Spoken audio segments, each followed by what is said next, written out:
Olá, o Trajetórias já está no ar. Hoje a gente segue a nossa série em homenagem aos escritores, essas pessoas que nos fazem viajar sem sair do lugar através das páginas de um livro. E hoje a gente não está só em clima de Feira do Livro, a gente está no meio da Feira do Livro. O Trajetórias sai do estúdio da TV Câmara e vem aqui para o estande da Câmara Municipal de Vereadores, no meio da Praça da Alfândega. E para celebrar esse momento comigo está o escritor J. Nilson. J, seja muito bem-vindo, é um prazer te ter aqui hoje, tudo bem? Tudo bem, Vanessa. Para mim é uma honra estar aqui para poder contar um pouco da minha trajetória para você. E hoje a gente está em um dia muito especial, né? Porque além de sair do estúdio, a gente veio aqui para a Feira do Livro de Porto Alegre. Então o senhor está no seu habitat natural, né, Jota? Sim, principalmente porque tive uma carreira grande de repórter cinematográfico. Então esse clima de estúdio e esse clima de pautas que são muito boas de fazer me alegra bastante. Jota, tu que está acostumado a escrever sobre os outros, né? Sobre as outras histórias. Hoje a gente quer contar a tua história de vida. Eu quero começar ela contando sobre como é que tu entrou no mundo da literatura. Eu sei que teve um pezinho de música aí, né? Foi através do samba que a escrita começou na sua vida. Ah, é verdade. Lá por 96, eu vi um amigo meu muito triste e perguntei para ele o motivo da tristeza e ele me disse: a minha escola escolheu um samba muito ruim e a gente vai cair. E eu, de brincadeira, para levantar o astral, disse: cara, então tu manda esse samba para mim o ano que vem, que eu vou fazer o samba para você subir novamente. E ele me cobrou. E aí eu fiquei numa enrascada, porque eu não sabia, nunca tinha escrito, nem rimado Lé com Cré. Mas assistindo uma entrevista na televisão, eu vi a Leci Brandão dizer que o bom samba de enredo se constrói em cima de metáforas. E o material que ele mandou passou a fazer muito sentido e surgiu uma letra. Mas precisava colocar melodia. E aí um parceiro, que chama Nego Isolino, colocou uma melodia belíssima e me convidou para escutar. A partir dali eu acreditei que eu poderia ser compositor. E felizmente nós vencemos o festival, a escola naquele carnaval saiu em primeiro lugar. E eu passei a ter um certo destaque como compositor. Durante 8 anos eu escrevi sambas para o carnaval aqui de Porto Alegre. E a literatura, ela entra na tua vida também como esse papel de transformação, né? Porque ela te fez não só enxergar a vida com os outros olhos, mas até mesmo recuperar a tua vida, porque tu passaste por um momento bem difícil, né, Jota? E através da literatura que tu te reergueu também. Sim, eu precisei me reinventar. Eu sofri uma série de 6 infartos no início do ano de 2018 e precisei fazer uma cirurgia de emergência. 3 pontes safenas, depois mais 2 estentes. E aí eu fiquei na dependência da Previdência. Salário reduzido, a impossibilidade de fazer os freelas, que para um cinegrafista os freelas é ouro, né? E aí um dia a Previdência entendeu que eu tinha que voltar a trabalhar. E a minha emissora entendeu que eu não deveria voltar a trabalhar, por um motivo muito simples. Eles tinham medo que eu, enfim, apagasse na empresa e eles tivessem uma responsabilidade civil muito grande. E eu fiquei no impasse. O INSS querendo que eu trabalhasse, a empresa não me permitindo e ninguém me pagando. E eu passei um bom tempo vivendo da solidariedade dos meus amigos jornalistas, dos meus colegas, ex-colegas de várias emissoras. O pessoal fazia vaquinha, levavam cestas básicas. E eu cheguei num ponto em que eu sempre digo que a solidariedade é uma senhora com 2 faces, uma triste e uma alegre. A triste é a de quem recebe, porque a gente fica envergonhado. E a alegre, obviamente, é a de quem está fazendo a boa ação. Mas é constrangedor demais. E aí eu lembrei que eu tive um projeto que eu toquei em 2017, eu intitulei como Face Novela. Eu contei a história de uma mulher durante um período de 56 capítulos e eu transformei essa Face Novela num livro. Era a minha moeda de troca. Eu não precisava mais pedir emprestado ou pedir doado. Eu poderia vender o livro. E tive uma aceitação muito boa dos meus colegas, dos meus ex-colegas. Então eu costumo dizer que o livro, me salvou. Inclusive, eu vou pedir uma licença para vocês para poder mostrar esse material que o Jota trouxe pra gente, que é o livro Ela, né? Enquanto Sim. eu mostro o livro aqui pro pessoal, Jota, eu gostaria que tu me contasse sobre como é que é a história desse livro, o que é o Ela? Ele conta a história de uma mulher muito forte no final do século XIX. Ela tinha um casamento que tinha tudo para ser bom e, na verdade, ela caiu nas mãos de um abusador violento. Então, ela passou por todos os problemas de preconceito, misoginia, abuso sexual, violência doméstica, e ela precisou também se reinventar. Ela precisou aprender a viver naquela época, que era tudo muito difícil, e ela se uniu aos amigos que puderam ajudar. O marido teve um fim trágico, porque ele, quando a miséria bateu na porta, ele se suicidou, e ela ficou numa situação muito pior, porque o patrimônio deles já tinha acabado com as dívidas que ele tinha deixado, então ela precisou se reinventar. E ela, numa família que ela descobre, uma menina desenha roupas muito bem, inovadora, diferente dos padrões daquela época, se associam e aí elas começam a viver disso. E ela tem um final bem surpreendente até, porque ela passa durante toda a trajetória como sendo uma pessoa anônima. E eu vou revelar. O nome dela é a última palavra do livro. Então quem tem curiosidade já vai direto lá. Vou lá na última palavra para saber o nome da personagem. Porque ela é uma personagem anônima, assim como ela viveu a vida inteira. Ela ficou durante 10 anos de um casamento em que ela só sofreu. E eu, como autor, judiei bastante dela. Mas com um objetivo muito grande, que é transformá-la em exemplo para as mulheres que tiverem a oportunidade de conhecer a história de ela, e eu não vou dizer o nome, tá, Vanessa? E por favor, não dê esse spoiler, para que as pessoas, as mulheres em casa, elas prestem atenção que tudo começa com um tapa.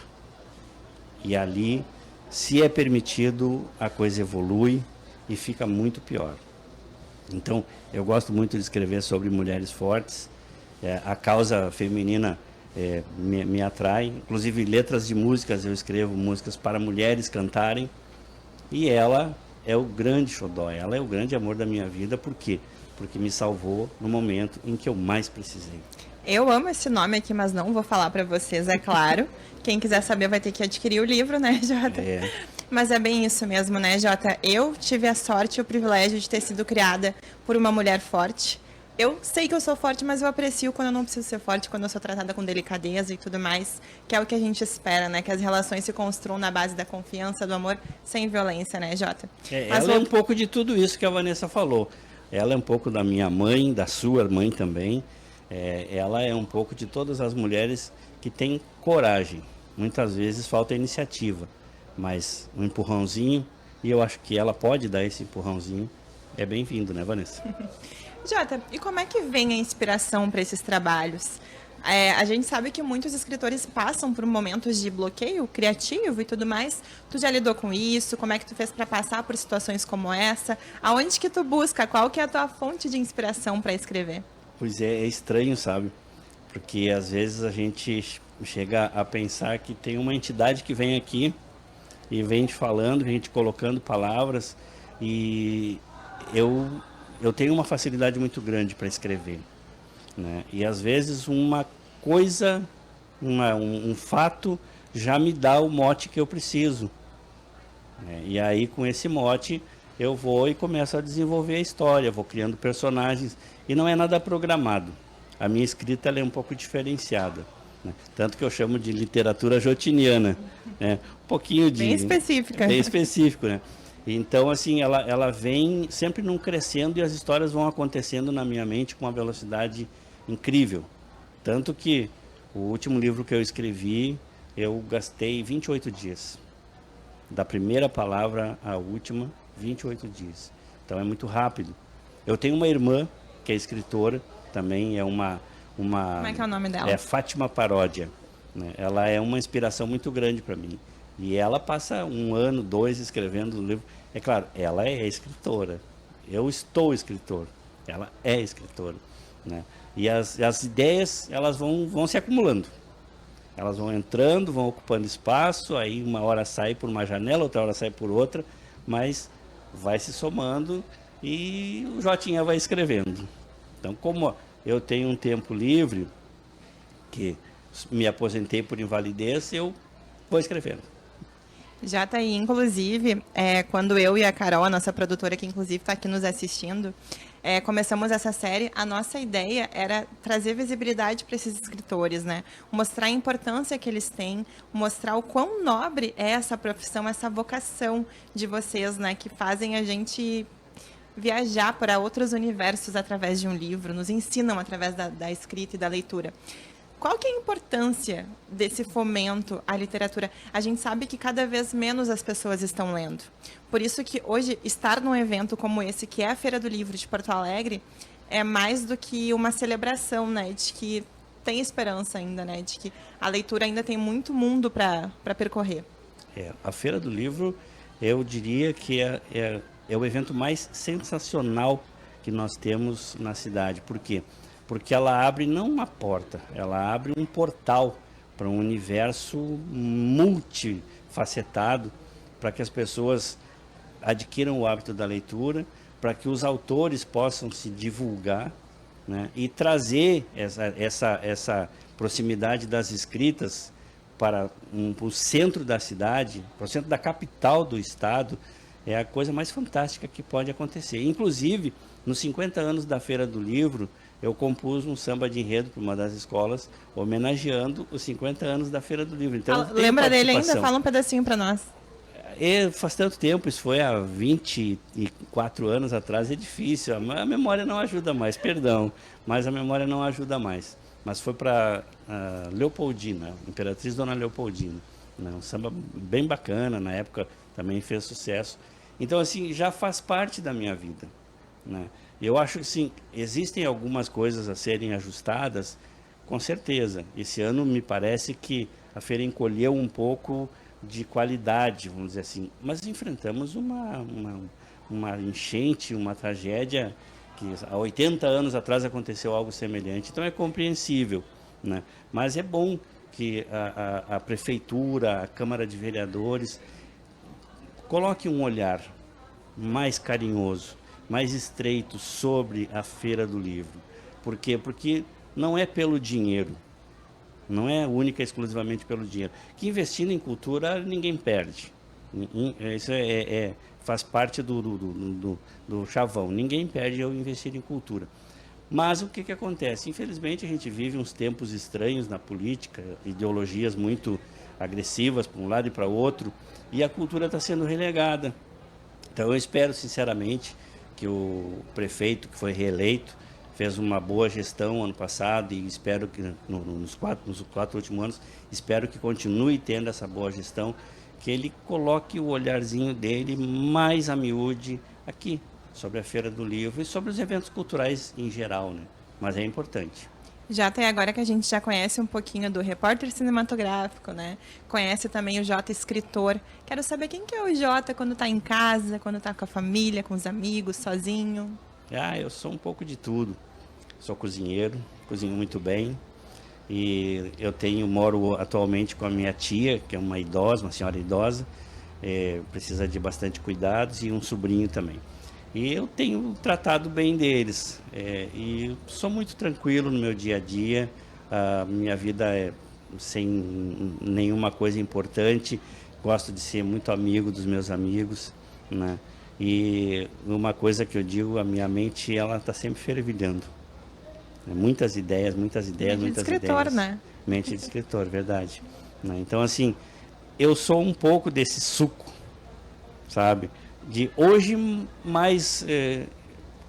quando eu fiz a cirurgia, e eu estava na UTI, eu fiquei 25 dias na UTI, eu parei para pensar, não para repensar, mas para pensar. E eu decidi naquela época que eu seria resiliente.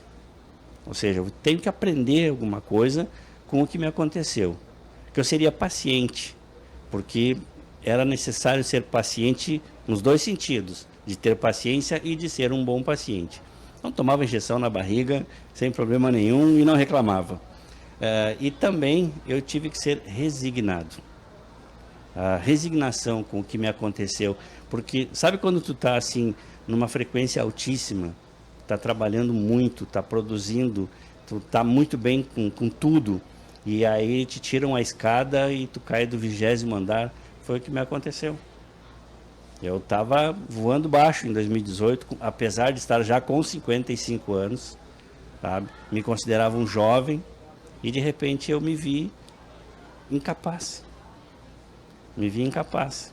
Então, até que eu introjectasse todas essas ideias de ser resignado, paciente e resiliente, levou um bom tempo dentro da UTI.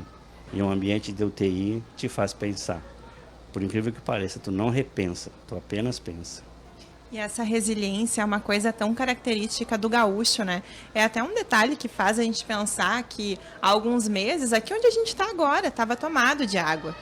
Tinha muita água. E mesmo assim, o sol abriu, a gente se reergueu e a esperança trouxe a gente de volta para cá, assim como tu fizeste desse momento da tua vida, né, Jota?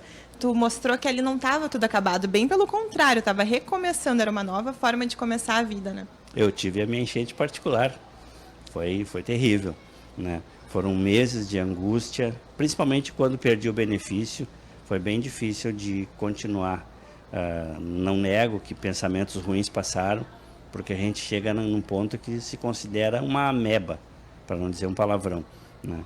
Mas assim, tem que lutar, tem que perseverar, sabe? Eu tive a felicidade de conviver num ambiente do jornalismo, porque eu não sabia o tamanho da solidariedade que os meus colegas tinham para mim, o tamanho do carinho que essas pessoas dispensaram para mim, sabe? A gente, como repórter cinematográfico, a gente não aparece muito, não é conhecido.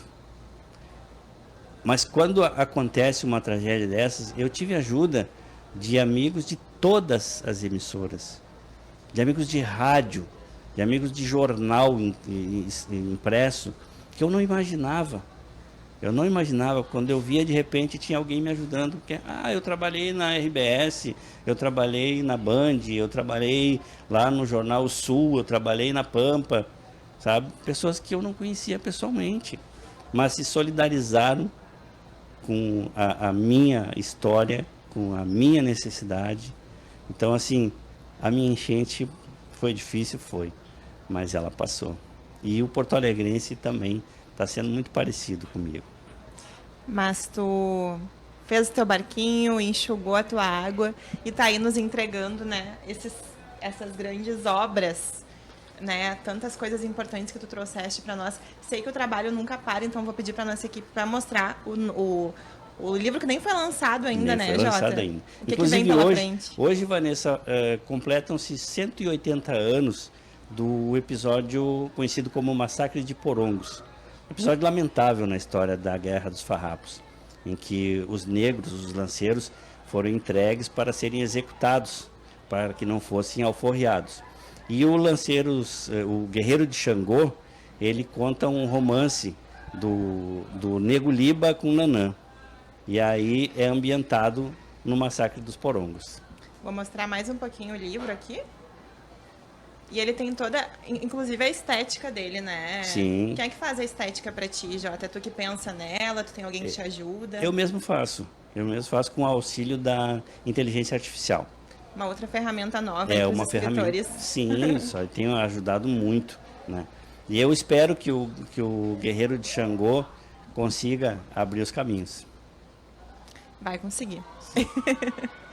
E outra coisa, Jota, que é importante de falar para quem é escritor, né? A gente sabe que todo começo ele é difícil, né? Para quem está estreando numa profissão nova, quem está tentando mudar de profissão. E o que tu aprendeu, assim, começando a escrever? Sei que tu já tem uma boa estrada de escrita, mas lá no começo, tem algo que não te disseram, mas que hoje tu sabe, que tu gostaria de dizer para quem está começando? Sim, tem. Quando eu comecei a escrever, é óbvio que eu fiz uma adaptação. Eu comecei a escrever. Então, assim, tem muitos segredos que a gente acaba descobrindo e desvendando porque procura.